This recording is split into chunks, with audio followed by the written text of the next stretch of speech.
काय भाव गेले माका? 1831. 1831. कुठले तुम्ही? आम्ही तालवाड्याचे. तलवाडा. बियाणं कुठलंय? आडवंटा.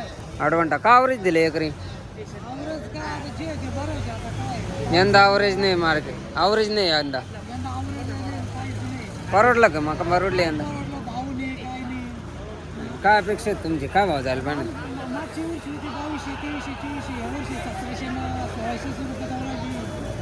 म्हणजे डायरेक्ट लय फरक पडला यंदा. खर्च थोडा नाही ना. 2000 रुपये पिशवी. त्या दिवशी कोणी 2000 रुपयाला आहे. बरोबर. 1831. खर्च भेटेन का यंदा? काय खर्च नाही पडला, समजा बरोबरी. समजा बरोबर होणार आहे यंदा. तुमच्या हाताने का? हं? काय परवडायचं? मी म्हणतो 10,000 रुपये मी सांगायला यायला गेलाय. मशीन 70 रुपये पोतं आहे, क्विंटल घालायला. मग 70-80 रुपये. काय परवडणार सांगा बरं. त्याच्यात ॲव्हरेज नाहीये आवरेज नाही यंदा. पावसामुळे आवरेज नाही. आणि लेबरची मजुरी वाढेल. त्यात लेबर भेटा ना. लेबर भेटा ना. आता 10,000 रुपये दिले शेतकऱ्याला काय राहणार? काय भेटणार सांगा बरं. काय राहणार? काहीच नाही. बरोबर. आडवंट आहे. ॲव्हरेज नाही ना. आवरेज नाही. आवरेज नाही यंदा. आणि आता मजुरी शेतकरी rate काय भरपूर करायचं झाली. सांगा बरं तुम्ही. आता सरासरी 2200 विकायला पाहिजे होती. 2200 रुपये. 1800 काय काय पडतं बसली वाहतूक तरी त्यांचं हे होतं का? वाहतूक. करायचं म्हणून करायचं.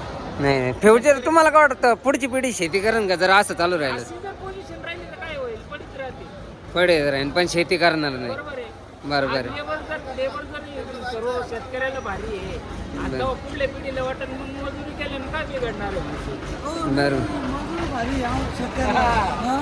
ते 500 रुपये 10-11 वाजता त्या 2-2 लाख रुपये घेऊन जाते. 2-2 लाख. मी तेच म्हणतो.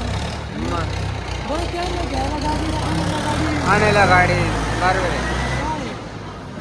शेतकरी असं काम केलं असं म्हणणार.